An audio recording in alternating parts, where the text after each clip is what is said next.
Hola, susurradores del astral. El tema que traigo hoy de Biblioteca de Pléyades es los primigenios de la leyenda Lovecraftiana, reinterpretados como reyes atlantes. Bienvenidos a vuestro espacio.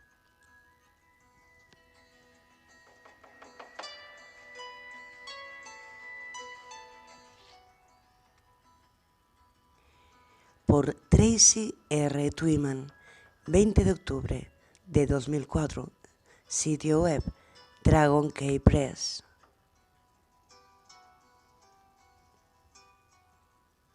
La doctrina secreta dada a las castas de la élite de la humanidad por los Anunnaki, los dioses de la antigua Sumeria y la Atlántida, se han transmitido a través de los siglos.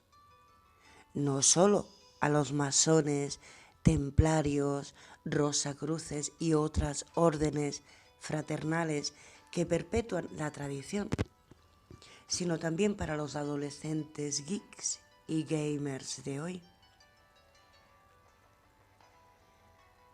La tradición Lovecraft Necronomicon ha dado origen a una gran cantidad de juegos de rol y de computadora, de la misma manera que Monty Python y la Sociedad para el Anacronismo Creativo han mantenido vivo el mito del Grial para estos mismos adolescentes.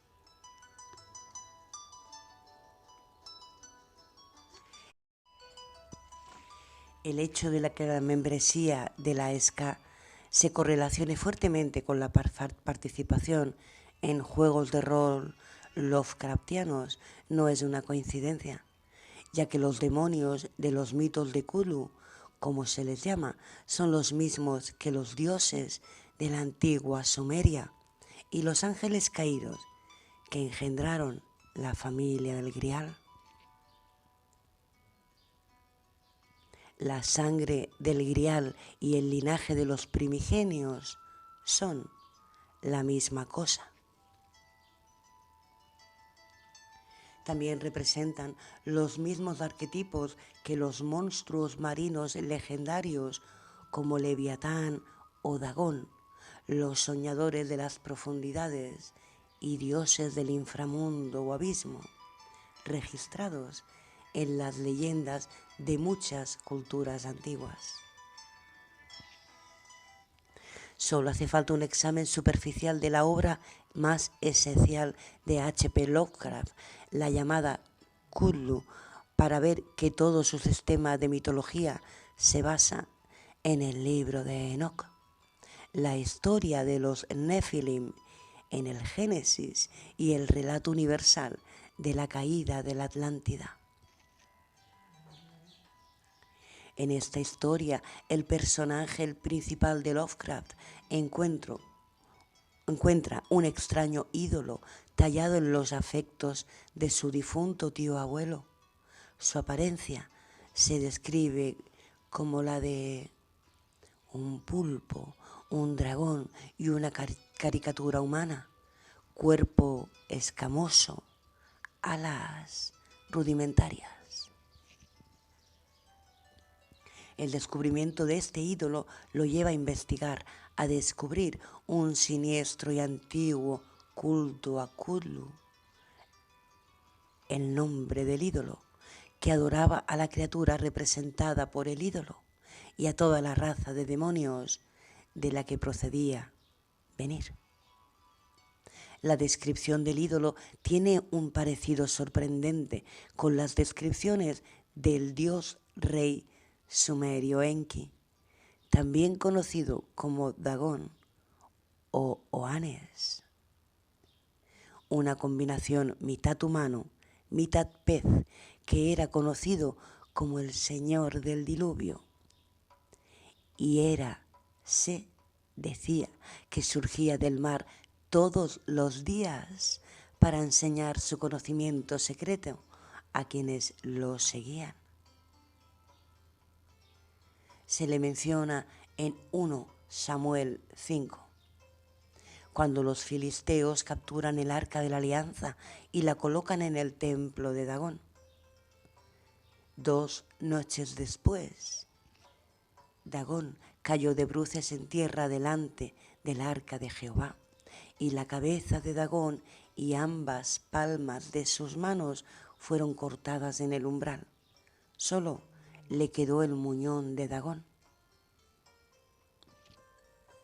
La descripción física atribuida a Dagón se aplicaba a toda raza de dioses, o como se les describía en la Biblia, Nefilim o ángeles caídos, los grandes antiguos, como los llama Lovecraft. Los vigilantes, aquellos que fueron derribados, se describen en el libro de Enoc literalmente como estrellas que descendieron a la tierra. Cthulhu también se describe con alas, otro atributo de los Nefilim, que eran seres reales de carne y hueso y gobernaban como reyes antidiluvianos del mundo antiguo. Solo un reino global cuya capital era la Atlántida. Como eran un pueblo experto en el mar, los navegantes también eran representados como dioses del mar, mitad hombre y mitad pez, con cuernos de cabra. El hecho de que los grandes antiguos de Lovecraft gobernaban la Atlántida es bastante claro, ya que su ciudad llamada R'lyeh en la historia está recubierta con lo que Lovecraft describe como arquitectura ciclópea, la misma palabra utilizada por el autor Ignatius Donnelly, Atlantis, de Antediluvian World, para describir la arquitectura de la Atlántida. Las descripciones de Lovecraft pintan un cuadro de ángulos multidimensionales, no euclidianos, como si existieran en un espacio-tiempo diferente al nuestro. Tal vez en uno u otro mundo, en cualquier lugar, en los planos del cielo y de la tierra. Se los describe como criaturas grandes y poderosas, con un credo moral similar al de haz lo que quieras de Aleister Crowley, y derrotaron a todos los más débiles que ellos, trayendo la destrucción a la tierra, devorando todo ser vivo. Este es exactamente el comportamiento que se atribuye a los hijos de los vigilantes o Nefilim, los gigantes que causaron estragos en el mundo, oprimieron y devoraron toda la creación viviente de los dioses para alimentar sus propios apetitos voraces. Debido al orgullo y al comportamiento destructivo de los primigenios, su ciudad-imperio R'lyeh se hundió bajo el océano como parte de un castigo por desastre natural misericordiosamente impuesto por Dios. Esto es exactamente lo que se dice que ocurrió al reino insular de la Atlántida, que también se hundió a causa del orgullo de sus habitantes. Es también lo que se dice de los Nefilim en la Biblia, quienes junto con su descendencia fueron destruidos por Dios mediante el diluvio de Noé.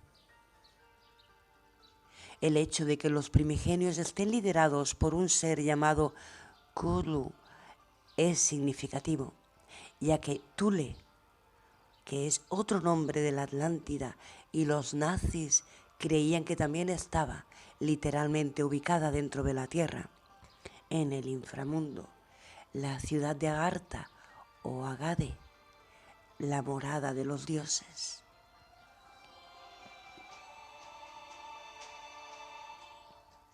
La tierra hueca o inframundo parece ser el lugar donde finalmente se reunió R'lyeh, donde ahora permanecen Cthulhu y el resto de los primigenios, durmiendo en su tumba acuosa, muertos, pero soñando, como ahora describe Lovecraft. Allí están, esperando el día en que despertarán Su ciudad surgirá de las olas y su imperio volverá a dominar toda la tierra.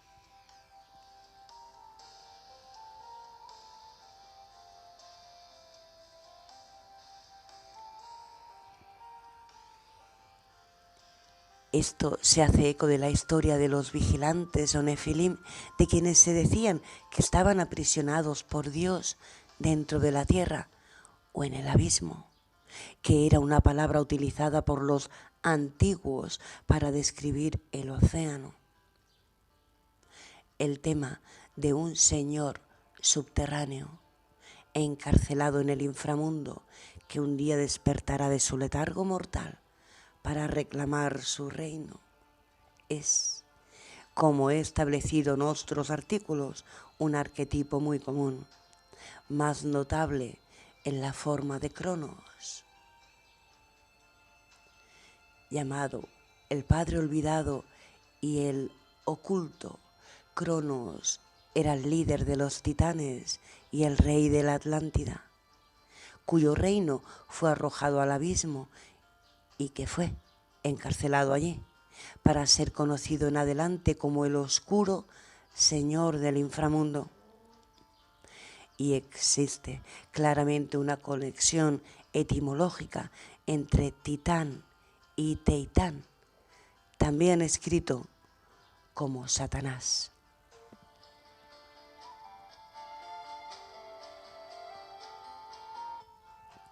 Los titanes o Satanás y los Nefilim son claramente lo mismo que los primigenios y Cronos. También conocido como Saturno o Satán, es claramente el mismo Cthulhu. Como he establecido, también es sinónimo de Dagon o Oannes, a quien la Biblia se refiere como Leviatán, la bestia que surgirá del mar en el Apocalipsis. El regreso de Cthulhu, los primigenios y la ciudad de R'lyeh.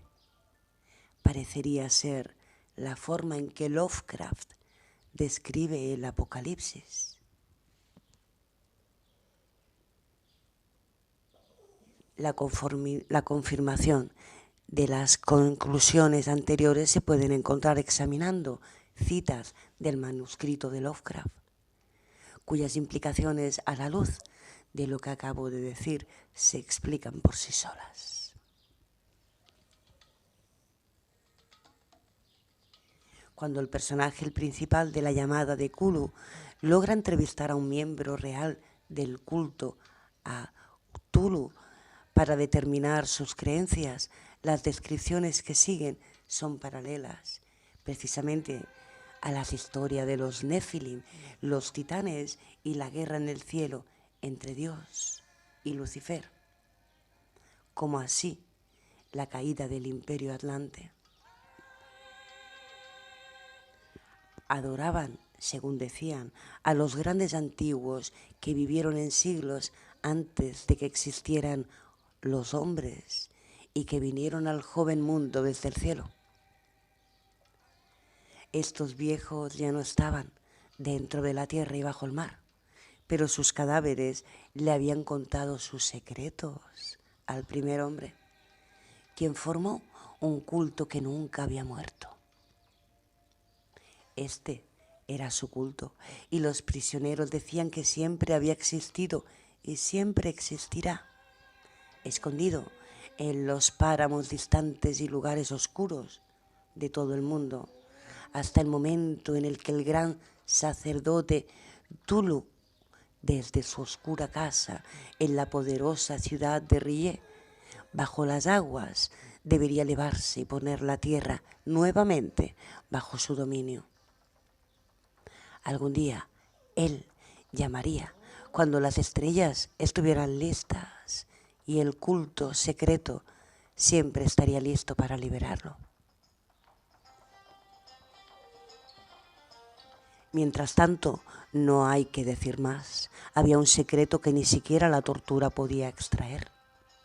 La humanidad no estaba absolutamente sola entre las cosas conscientes de la tierra, pues formas surgieron de la oscuridad para visitar a los pocos fieles. Pero estos no eran los primigenios. Ningún hombre había visto jamás a los antiguos. El símbolo tallado era el de Tulu, pero nadie podía decir si los demás eran exactamente como él. Ya nadie podía leer los escritos antiguos, pero las cosas se contaban de boca en boca. El ritual cantado no era el secreto, nunca se decía en voz alta, solo se susurraba. El canto solo significaba esto. En su casa de Rillé, el muerto Tulu espera soñando. En su casa de Rillé, el muerto Tulu espera soñando. Esto describe claramente la doctrina secreta luciferiana de que los dioses se transmiten a su descendencia el primer hombre, así como la serpiente dio sabiduría a Adán y Eva en el jardín del Edén. Crearon con aquel hombre una alianza y un culto a la magia, al ritual y al sacrificio, para preservar sus secretos infernales, unos de los cuales es tan secreto que no se puede hablar de él, solo susurrarlo. Esto es lo que se ha hecho en los ritos de la masonería, el rosacrucismo, los caballeros templarios, las escuelas de misterios griegas, egipcias, sufís, los asesinos y otras innumerables órdenes secretas ocultistas,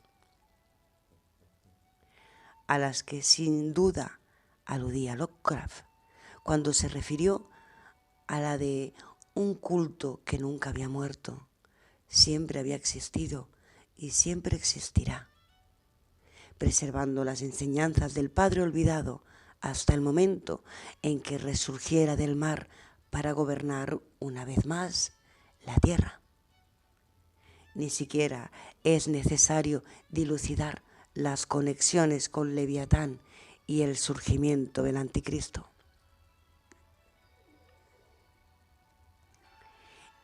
En la descripción de Lovecraft continúa.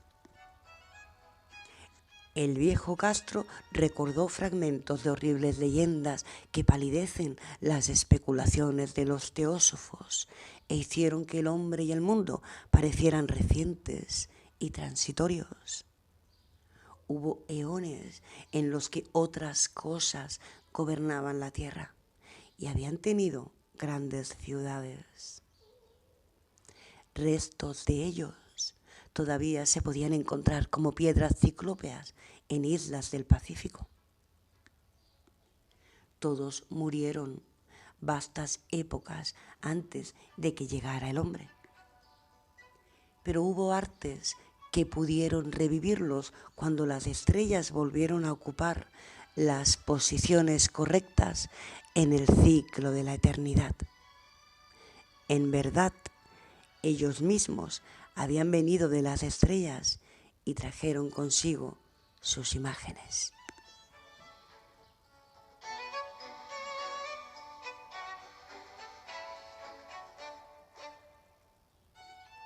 De la misma manera, masones, rosacruces y otros ocultistas hoy realizan rituales con la esperanza de realizar la gran obra llamada Nuevo Orden Mundial, una nueva edad de oro, tal como la cubrió el mundo antediluviano, cuando la Atlántida, los reyes dioses, a quienes veneran, gobernaban la tierra directamente.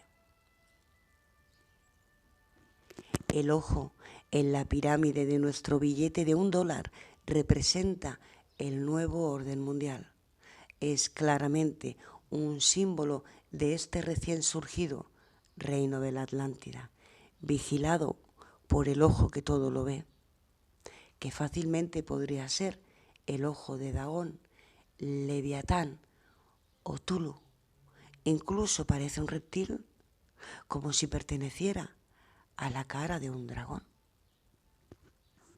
el surgimiento de Rilé, el nuevo orden mundial, la nueva Atlántida, la nueva Jerusalén, la Edad de Oro e incluso el Apocalipsis son todos términos para la misma resurrección del antiguo reino global de dioses.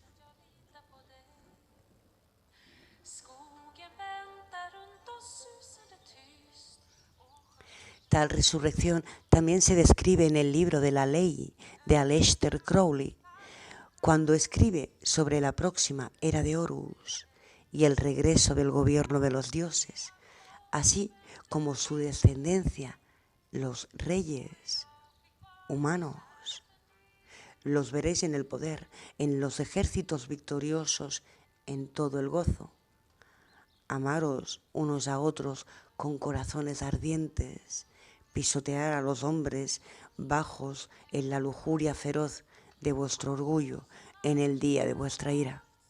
Pisotear los paganos, sé sobre ellos, oh guerrero, te daré de su carne para que comas.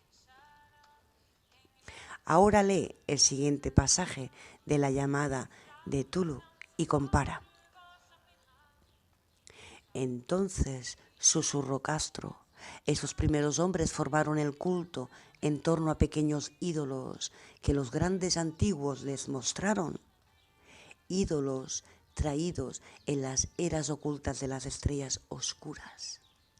Ese culto nunca morirá hasta que las estrellas volvieran a brillar y los sacerdotes secretos sacarían al gran Tulu de su tumba para revivir a sus súbditos y retomar su dominio sobre la tierra. Sería fácil saber el momento, porque entonces la humanidad se habría vuelto como los grandes antiguos, libres y salvajes, y más allá del bien y del mal, con las leyes y la moral dejadas de lado y todos los hombres gritando y deleitándose de alegría. Entonces los antiguos liberados les enseñarían nuevas formas de gritar, matar, deleitarse y divertirse, y toda la tierra ardería en un holocausto de éxtasis y libertad. Mientras tanto, el culto, mediante ritos apropiados, debe mantener viva la memoria de aquellas dos costumbres antiguas y ensombrecer la profecía de su regreso.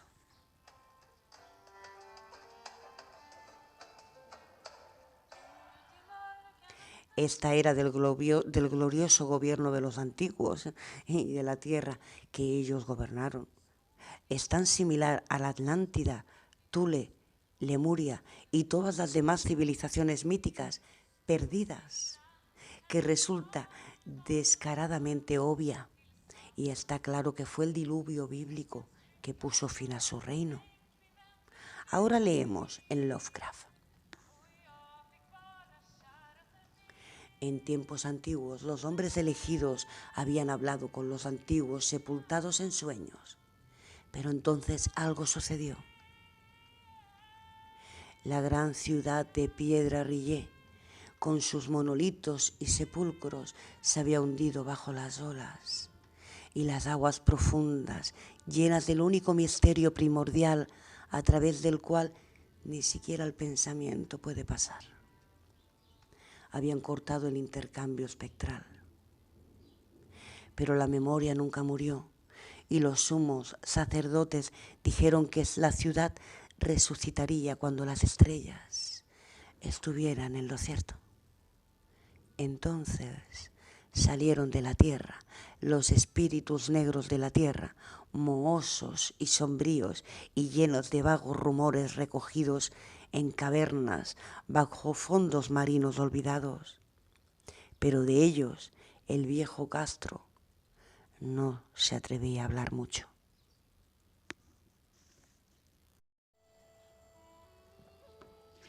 El clímax de la historia de Lovecraft llega cuando el personaje principal lee el relato de la muerte de su tío en un barco pesquero frente a la costa australiana.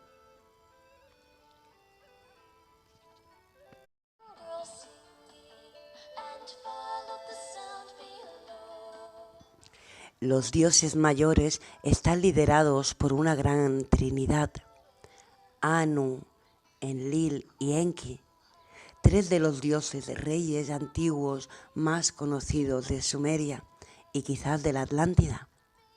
Anu ocupó el trono de la realeza, cuya herencia fue disputada por sus hijos, Enki y Enlil, lo que llevó a una guerra catastrófica que destruyó gran parte de la tierra. Esto está registrado en el sumerio Enuma Elish, así como en el relato bíblico de la guerra en el cielo. En los textos sumerios existe una raza de dioses descendidas de esta trinidad llamada los Anunnaki, análogos a los hijos de Dios de la Biblia o los vigilantes del libro de Enoc. En el Necronomicon se ignora por completo la lucha entre Enki y Enlil y se considera a los Anunnaki como una raza separada, una facción de los antiguos. Viven en el Apsu o abismo, también conocido como Narmataru, el gran océano del inframundo, que también se llama Kuta o Kutu. Este lugar se describe como el mar bajo los mares e indica claramente un océano dentro de la tierra que coincide con las descripciones de la tierra hueca que está en gran parte llena de agua. Narmataru es muy similar a Narmar, uno de los reyes del imperio global de la Atlántida, Sumeria, Egipto y la India, cuyo nombre significaba toro salvaje, pero que estaba simbolizado por un carácter cuneiforme que representaba una sepia. Los dioses mayores del Necronomicon parecen estar definitivamente asociados con los planetas. En el capítulo titulado de los Zonei y sus atributos, Zonei se refiere a las zonas u órbitas en las que viajan los planetas. Aprendemos que debajo de Enki, Enlil y Anu hay 7 deidades planetarias. Parece que no eran planetas en sí los que eran adorados en los viejos tiempos, sino los dioses que esos planetas representaban. Como he comentado anteriormente, los antiguos reyes dioses de la Atlántida se asociaron con las estrellas y los planetas, asumiendo los atributos que se suponía que estos planetas representaban. Curiosamente, está escrito sobre Nergal, el dios de Marte, que a veces se pensaba que era un agente de los antiguos, porque vivió en Kuta durante un tiempo. Claramente, el hecho de que un dios sea considerado antiguo o anciano depende menos de atributos morales o físicos que al lugar espacial donde se cree que está ubicado el dios. El hombre antiguo creía que el inframundo era la tierra del oeste, porque allí es donde el sol iba a morir cada noche. Entonces, si hubo un momento en que Marte surgió por el oeste, esto explicaría esta asociación entre ese planeta y Kuta. Los antiguos, por su parte, parecen estar asociados tanto con el abismo o mar subterráneo como también con las constelaciones.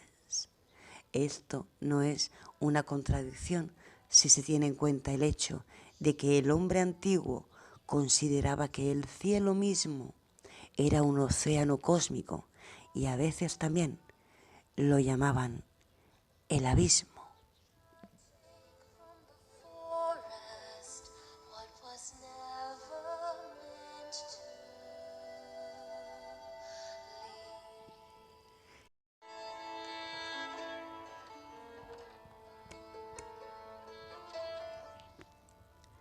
Si has llegado hasta aquí, gracias por escuchar a Susurros desde el Astral.